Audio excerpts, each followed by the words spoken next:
So, dito na tayo sa kilay, slide. So, ito ay konti lang. So, lagay lang tayo dito sa dulo lang. So, tingnan nyo lang ako guys. Kasi ito lang naman yung bitin sa akin. So, ayan. So, dito ko nahihirapan sa part na isa kong kilay. Pero, kapit lang.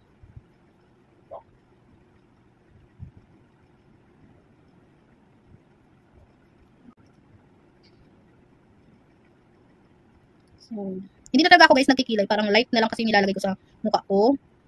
Kasi, ewan ko ba, siguro kapag jumojonda na ganun. Pero kaya ko pa rin naman. Nakang ano ko na lang to sa self ko. So, ayan. So, lagyan natin tong parang, so, hindi even. So, ayan, pakak.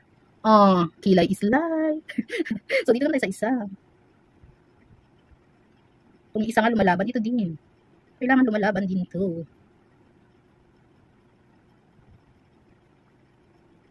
So, maganda siya kasi guys, ano, yung Pukalure is may ano na siya. Ganito na yung side ng ano niya, o tips niya. Yung pang applicator niya is may shape kasi. Hindi siya pabilog, kaya easy to, ano talaga siya. Pang fix ng kilay.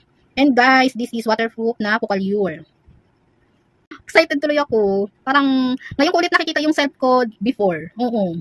Na hindi lang tayo, na sobra na. Housewife, full-time housewife. Tayo ay magkaroon din ng time sa ating self ba. Ang tawag naman dito is self-care and self-love. Mahalin si self. Oo. Bago ang mga hugasin at mga ligpitin. So, ayan guys. Tapos na ang ating kilay is life. Parang ang perfect ng kilay ko ngayon.